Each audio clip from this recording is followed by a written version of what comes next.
ನಮ್ಮ ಇನ್ಸ್ಟಿಟ್ಯೂಟಲ್ಲಿ ಈ ಎಣ್ಣೆಗಳನ್ನು ಡೀಸೆಲ್ ಬದಲಾಗಿ ಉಪಯೋಗಿಸುವಂಥದ್ದು 1950ರಲ್ಲಿ ಶುರುವಾಗಿದೆ. ಆದರೆ ಆವಾಗ ಡೀಸೆಲ್ ಬೆಲೆ ಬರೀ ಒಂದು 50 ಪೈಸೆ ಇತ್ತು ಲೀಟರಿಗೆ. 2.5 ರೂಪಾಯಿಗೆ ಒಂದು ಇಡೀ ಬ್ಯಾರೆಲ್ ಕಲ್ಲೆಣ್ಣೆ ಸಿಗ್ತಾಯಿತ್ತು. ಈ ಸ್ಥಿತಿಯಲ್ಲಿರುವಾಗ ಎಣ್ಣೆಗಳನ್ನು ಡೀಸೆಲ್ ಬದಲಾಗಿ ಬಳಸುವಂಥದ್ದು ಒಂದು ಸರಿಯಾದ ಉಪಯೋಗ ಅಂತ ಕಾಣಿಸ್ಲಿಲ್ಲ. ಆದ್ದರಿಂದಾಗಿ ಆ ಕೆಲಸ ಎಂಜಿನ್ಗಳಲ್ಲಿ ಚೆನ್ನಾಗಿ ನಡೀತಾ ಇದ್ದರೂ ಅದು ಅಲ್ಲಿಗೆ ನಿಂತು ಹೋಯಿತು. ಆಮೇಲೆ ಒಂದು 1995-96ರ ಸಮಯಕ್ಕೆ ನೋಡಿದಾಗ ಈ ಎಣ್ಣೆಗಳ ಬೆಲೆ ಮತ್ತು ಡೀಸೆಲ್ ಬೆಲೆ ಕಂಪೇರ್ ಮಾಡ್ಕೊಂಡ್ಬಿಟ್ರೆ ಇದು ಭಾಳ ಸುಲಭವಾಗಿ ಸಿಗುವಂಥ ಒಂದು ಸ್ಥಿತಿಯಲ್ಲಿತ್ತು. ಆದ್ದರಿಂದ ಆವತ್ತಿಂದ ನಾವು ಪುನಃ ಈ ಕೆಲಸವನ್ನು ಶುರು ಮಾಡ್ಕೊಂಡ್ಬಿಟ್ಟು ಅದನ್ನು ಆದಷ್ಟು ಮುಂದೆ ತಗೊಂಡು ಬಂದಿದ್ದೀವಿ. ಜೈವಿಕ ಇಂಧನವಾದ ಎಥನಾಲ್ ಮಿಶ್ರಿತ ಪೆಟ್ರೋಲ್ ಈಗಾಗಲೇ ಬಳಕೆಯಲ್ಲಿದೆ. ರಾಜ್ಯಾದ್ಯಂತ ಪೆಟ್ರೋಲ್ ಜೊತೆ ಮಿಶ್ರಣ ಮಾಡುವ ಎಥನಾಲ್ನ ಪ್ರಮಾಣವನ್ನು ಈಗಿರುವ 5% 10% ಏರಿಸುವ ಪ್ರಯತ್ನಗಳು ಫಲಪ್ರದಗೊಳ್ಳುತ್ತಿವೆ. 100ಕ್ಕೆ 100ರಷ್ಟು ಜೈವಿಕ ಇಂಧನ ಅಂದರೆ ಕೇವಲ ಬಯೋಡೀಸೆಲ್ ಅನ್ನು ಇಂಧನವಾಗಿಸಿಕೊಂಡು ಚಲಿಸುವ 100 ಬಸ್ಸುಗಳು ಸೇರಿದಂತೆ 7.7% ಎಥನಾಲ್ ಮಿಶ್ರಿತ ಡೀಸೆಲ್ ಬಳಸಿ ಓಡುವ ಕರ್ನಾಟಕ ರಾಜ್ಯ ರಸ್ತೆ ಸಾರಿಗೆ ಸಂಸ್ಥೆಯ ಬಸ್ಸುಗಳ ಸಂಖ್ಯೆ ಈಗ ಸುಮಾರು 2200. ಕರ್ನಾಟಕ ರಾಜ್ಯ ರಸ್ತೆ ಸಾರಿಗೆ ಸಂಸ್ಥೆಯ ಎಲ್ಲ ಬಸ್ಸುಗಳು ಎಥನಾಲ್ ಮಿಶ್ರಿತ ಡೀಸೆಲ್ ಬಳಸಿ ಓಡುವ ದಿನಗಳು ದೂರವಿಲ್ಲ. ನಾವು ಜೈವಿಕ ಇಂಧನ ಬಳಕೆ ಮಾಡೋದ್ರಿಂದ ಕರ್ನಾಟಕ ರಾಜ್ಯ ರಸ್ತೆ ಸಾರಿಗೆ ಸಂಸ್ಥೆಯಲ್ಲಿ ನಾವು ಸುಮಾರು 44,000 ಟನ್ಗಳಷ್ಟು ಕಾರ್ಬನ್ ಡೈಆಕ್ಸೈಡ್ ಅನ್ನ ಕಡಿಮೆ ವರ್ಷಕ್ಕೆ ಮಾಡ್ತೀವಿ. ನಾವು ವರ್ಷ ಪ್ರತಿ 14 ಕೋಟಿ ಅಂದ್ರೆ 140 ಮಿಲಿಯನ್ ಲೀಟರ್ಗಳಷ್ಟು ಡೀಸೆಲ್ ನ ಬಳಕೆ ಮಾಡ್ತೀವಿ. ಇದರಲ್ಲಿ 5% ಅಥವಾ 10% ಬಳಕೆ ಮಾಡಿದರೆ ಸುಮಾರು 14 ಮಿಲಿಯನ್ ಅಥವಾ 1.4 ಕೋಟಿ ಲೀಟರ್ ಅಷ್ಟು ಇಂಧನವನ್ನು ಬದಲಿ ಮಾಡಬಹುದು. ಇದರಿಂದ ಮಾಲಿನ್ಯ ಕಡಿಮೆ ಆಗುತ್ತೆ ಹಾಗೂ ನಮ್ಮ ವಿದೇಶಿ ವಿನಿಮಯ ಉಳಿತಾಯ ಆಗುತ್ತೆ ಮತ್ತೆ ರಾಜ್ಯದಲ್ಲಿ ಬೆಳೆದಿರುವಂತಹ ನಮ್ಮ ಜೈವಿಕ ಇಂಧನದ ಬೀಜಗಳ ಬಳಕೆಯಾಗುತ್ತದೆ. ಜೈವಿಕ ಇಂಧನ ಕ್ಷೇತ್ರದಲ್ಲಿ ಬರುವ ದಿನಗಳಲ್ಲಿ ದೊಡ್ಡ ಕ್ರಾಂತಿಯಾಗಲಿದ್ದು, ಬೆಂಗಳೂರು ಕೃಷಿ ವಿಶ್ವವಿದ್ಯಾಲಯದಿಂದ ಸ್ಥಾಪಿತಗೊಂಡಿರುವ ಹಾಸನ ಜಿಲ್ಲೆಯ ಮಡೆನೂರಿನ ಜೈವಿಕ ಇಂಧನ ಉದ್ಯಾನ ಅದಕ್ಕೆ ಸಾಕ್ಷಿಯಾಗಲಿದೆ. ಜೈವಿಕ ಇಂಧನದ ಬಗ್ಗೆ ಬೇಕಾಗಿರುವಂತಹ ಸಂಪೂರ್ಣವಾದ ಮಾಹಿತಿಯನ್ನು ಕೊಡುವಂತ ಅದು ಒದಗಿಸುವಂತ ಒಂದು ಕಾರ್ಯಕ್ರಮವನ್ನು ಹಮ್ಮಿಕೊಂಡಿದೆ.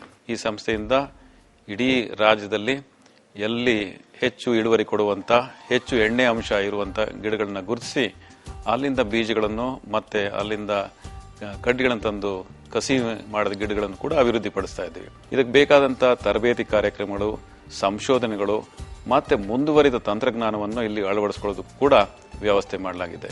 ಇಲ್ಲಿರುವ ಒಂದು ವೈವಿಧ್ಯತೆ, ಭೂ ವೈವಿಧ್ಯತೆ ಮತ್ತೆ ಹವಾಗುಣದ ವೈವಿಧ್ಯತೆ ಮತ್ತೆ ಸಸ್ಯ ಸಂಕುಲದ ವೈವಿಧ್ಯತೆ ಈ ಎಲ್ಲವೂ ಇರೋದ್ರಿಂದ ಇಲ್ಲಿ ಅಭಿವೃದ್ಧಿಪಡಿಸಿದಂತ ಮಾದರಿ ಇಡೀ ರಾಷ್ಟ್ರಕ್ಕೆ ಮಾದರಿಯಾಗುವಂತ ಅವಕಾಶ ಇದೆ. ಗ್ರಾಮ ಮಟ್ಟದಲ್ಲಿ ಈ ಎಲ್ಲ ವಸ್ತುಗಳ ಮೌಲ್ಯವರ್ಧನೆ ಆಗಬೇಕು. ಅದಕ್ಕೋಸ್ಕರ ವಿಶೇಷ ಯಂತ್ರಗಳನ್ನ ಕೂಡ ನಾವು ಆವಿಷ್ಕಾರಗೊಳಿಸಿದ್ವಿ. ಅದರಿಂದ ಪ್ರತಿಯೊಂದು ವ್ಯಕ್ತಿ ಕನಿಷ್ಠ ಗಂಟೆಗೆ 1-2 ಕೆಜಿ ಬೀಜವನ್ನ ಅರೆದು ಎಣ್ಣೆ ತೆಗಿಬಹುದು. ಗಂಟೆಗೆ 20-30 ಕೆಜಿ ಎಣ್ಣೆ ಬೀಜಗಳನ್ನು ಕೂಡ ಅರೆಯುವ ಸಾಮರ್ಥ್ಯ ಇರುವಂತಹ ಯಂತ್ರಗಳನ್ನು ಕೂಡ ತಯಾರಿಸಿ ರೈತರಿಗೆ ಗ್ರಾಮ ಮಟ್ಟದಲ್ಲಿ ಇದನ್ನ ಉಪಯೋಗ ಮಾಡೋದಕ್ಕೆ ಅವಕಾಶ ಮಾಡಿಕೊಡ್ತಾ ಇದ್ದೀವಿ. ಗಾಂಧಿ ಕೃಷಿ ವಿಜ್ಞಾನ ಕೇಂದ್ರ ಮತ್ತು ಧಾರವಾಡದ ಕೃಷಿ ವಿಶ್ವವಿದ್ಯಾನಿಲಯಗಳಲ್ಲಿ ಹೆಚ್ಚಿನ ಸಂಶೋಧನೆಗಳನ್ನು ನಡೆಸಲಾಗುತ್ತಿದೆ. ಈ ಒಂದು ಬಯೋಫ್ಯೂಲ್ ಉತ್ತಮವಾದ ತಳಿಗಳ್ಯಾವು ಅವುಗಳನ್ನ ಗುರುತಿಸಿ ಪ್ರೋತ್ಸಾಹಿಸಿ ಮಾಡುವಂತ ಒಂದು ಹೊಸ ಒಂದು ಕೆಲಸ ಯೂನಿವರ್ಸಿಟಿ ಆಗಿರುವಂಥದ್ದು ಬಹಳ ಮಹತ್ವದ್ದು. 45 ಲಕ್ಷಕ್ಕಿಂತಲೂ ಹೆಚ್ಚು ಸಸಿಗಳನ್ನ ಉತ್ಪಾದನೆ ಮಾಡಿ ವಿತರಣೆ ಮಾಡುವಂಥ ಕೆಲಸವನ್ನು ಮಾಡ್ತಾ ಇದ್ದೀವಿ. ಅಮೆರಿಕದ 2 ವಿಶ್ವವಿದ್ಯಾಲಯಗಳ ಜೊತೆ ನಾವು MOU ಮಾಡ್ಕೊಂಡಿದ್ದೀವಿ. ಹಾಗೆ ನೆದರ್ಲ್ಯಾಂಡ್ಸ್ನ ಮತ್ತೊಂದು ಯೂನಿವರ್ಸಿಟಿ ಜೊತೆನೂ ನಾವು ಸಂಪರ್ಕ ಇಟ್ಕೊಂಡಿರೋದ್ರಿಂದ ಈ ಒಂದು ಜೈವಿಕ ಇಂಧನ ಬೆಳೆಗಳಿಗೆ ಮುಂದಿನ ದಿನಗಳಲ್ಲಿ ಹೆಚ್ಚು ಒಂದು ಉಜ್ವಲ ಭವಿಷ್ಯವನ್ನು ತರಲಿಕ್ಕೆ ಅಥವಾ ವ್ಯವಸ್ಥೆ ಮಾಡಲಿಕ್ಕೆ ಸಾಧ್ಯವಾಗುತ್ತೆ ಅನ್ನೋದನ್ನ ನಾನು ಈ ಸಂದರ್ಭದಲ್ಲಿ ಹೇಳಕ್ಕೆ ಇಷ್ಟಪಡ್ತೇನೆ. ಮಹಾತ್ಮ ಗಾಂಧಿ ಗ್ರಾಮೀಣ ಇಂಧನ ಮತ್ತು ಅಭಿವೃದ್ಧಿ ಸಂಸ್ಥೆ, ಕೆಲವು ಸರ್ಕಾರೇತರ ಸಂಸ್ಥೆಗಳು ಮತ್ತು ಹಲವು ಖಾಸಗಿ ಸಂಸ್ಥೆಗಳು, ವ್ಯಕ್ತಿಗಳು ಈಗ ಜೈವಿಕ ಇಂಧನ ಕ್ಷೇತ್ರದಲ್ಲಿ ಕ್ರಿಯಾಶೀಲರಾಗಿದ್ದಾರೆ.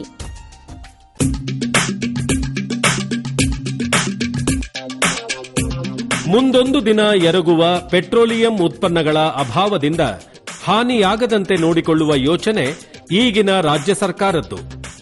ಅಂತಹ ಪರಿಸ್ಥಿತಿಯನ್ನು ಊಹಿಸಿದ ಕರ್ನಾಟಕ ಸರ್ಕಾರವು 2008ರಲ್ಲಿ ಜೈವಿಕ ಇಂಧನ ಕಾರ್ಯಪಡೆಯನ್ನು ರಚಿಸಿ ಅದರ ಮಾರ್ಗದರ್ಶನದಲ್ಲಿ ಪೆಟ್ರೋಲ್ ಡೀಸೆಲ್ಗಳಿಗೆ ಬದಲಿಯಾಗಿ ಇಂಧನಗಳ ಆವಿಷ್ಕಾರಕ್ಕೆ, ಜೈವಿಕ ಇಂಧನಗಳ ಉತ್ಪಾದನೆ ಮತ್ತು ಬಳಕೆಯ ಪ್ರಮಾಣವನ್ನು ಹೆಚ್ಚಿಸಲು ಅನೇಕ ಯೋಜನೆಗಳಿಗೆ ಚಾಲನೆ ನೀಡಿದೆ.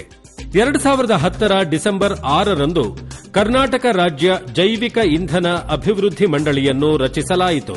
ವಿವಿಧ ಕಾರ್ಯಕ್ರಮಗಳು, ಕಾರ್ಯಾಗಾರಗಳು, ತರಬೇತಿ ಮತ್ತು ಜಾಗೃತಿ ಶಿಬಿರಗಳು ಹಾಗೂ ಜೈವಿಕ ಇಂಧನ ಅಭಿವೃದ್ಧಿ ಕುರಿತ ಎಲ್ಲಾ ಚಟುವಟಿಕೆಗಳಿಗೆ ಕೇಂದ್ರ ಬಿಂದುವಾಗಿ ಈ ಮಂಡಳಿ ಕಾರ್ಯನಿರ್ವಹಿಸುತ್ತಿದೆ. ಈ ಹಿಂದೆ ಇದ್ದಂತಹ ಜೈವಿಕ ಇಂಧನ ಕಾರ್ಯಪಡೆ ಇದಕ್ಕೆ ಇನ್ನಷ್ಟು ವಿಶೇಷ ಒತ್ತು ಕೊಡಬೇಕು ಅಂತ ಹೇಳುವಂತಹ ದೃಷ್ಟಿಯಿಂದ ರಾಜ್ಯ ಸರ್ಕಾರ ಇದನ್ನ ಜೈವಿಕ ಇಂಧನ ಅಭಿವೃದ್ಧಿ ಮಂಡಳಿ ಅಂತ ಹೇಳುವಂತ ಪರಿವರ್ತನೆ ಮಾಡಿತು. ಹೆಚ್ಚು ಹೆಚ್ಚು ರೈತರನ್ನ ಆಕರ್ಷಿಸಲಿಕ್ಕೆ, ಹೆಚ್ಚು ಹೆಚ್ಚು ಯೋಜನೆಯನ್ನು ಅನುಷ್ಠಾನಗೊಳಿಸಲಿಕ್ಕೆ ಮತ್ತು ಹೆಚ್ಚು ಹೆಚ್ಚು ನಮ್ಮ ಸರ್ಕಾರಿ ಕಾರ್ಯಕ್ರಮವನ್ನು ಅತ್ಯಂತ ಯಶಸ್ವಿಯಾಗಿ ಅನುಷ್ಠಾನ ಮಾಡಲಿಕ್ಕೆ ಈ ಮಂಡಳಿಯಿಂದ ಸಾಧ್ಯ ಆಗಬಹುದು ಅಂತ ಹೇಳುವಂತ ದೃಷ್ಟಿಯಿಂದ ಪರಿವರ್ತನೆ ಮಾಡುವಂತ ಕೆಲಸ ಕಾರ್ಯಗಳನ್ನು ಸರ್ಕಾರ ಮಾಡಿದೆ. ನಮಗೆ ಇಲ್ಲಿ ಮೀಟಿಂಗ್ ನಡೆದಿದ್ರಲ್ಲ ಅವತ್ತು ಕರೆದು 16 ಜನ ಸೇರಿಸಿದ್ವಿ. ಅವರು ಮೀಟಿಂಗ್ ಎಲ್ಲ ಅಧ್ಯಕ್ಷರು ಮಾಡಿದ್ರು. ಅವರು ಇದನ್ನೆಲ್ಲ ಉಪಯೋಗಕ್ಕೆ ಬರೋ ಅಂತದನ್ನ ಬಂದ್ ಭೇಟಿ ಕೊಡ್ತಾ ಇದ್ವಿ ಅಮ್ಮ, ಇದನ್ನ ತಿಳುವಳಿಕೆ ಕೊಡಿ ಅಂತ ನಮ್ಗೆ ಹೇಳಿದ್ರು.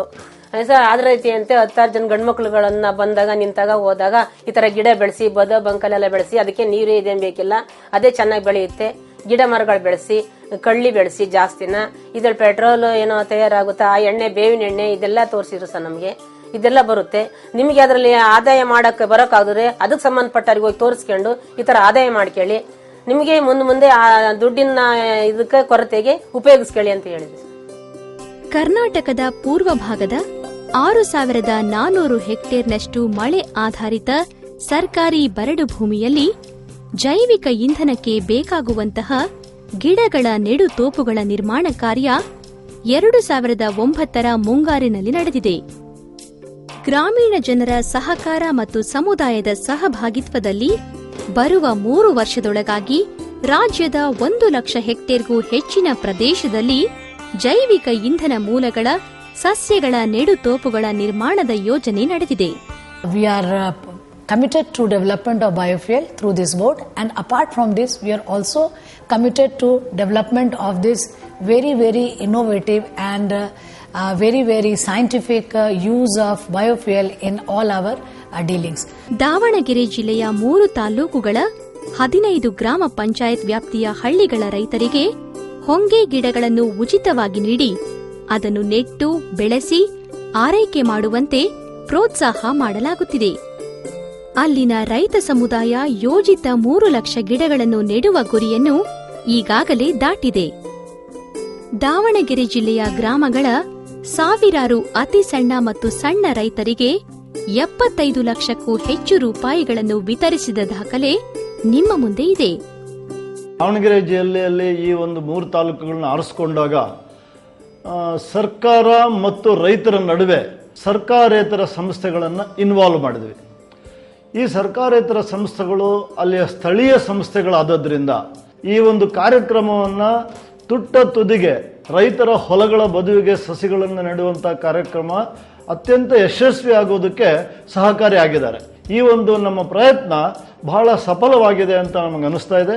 ಇಂದು ಕರ್ನಾಟಕ ದೇಶದಲ್ಲೇ ಒಂದು ಅಪರೂಪದ ಯೋಜನೆಗೆ ಬುನಾದಿ ಹಾಕಿದೆ.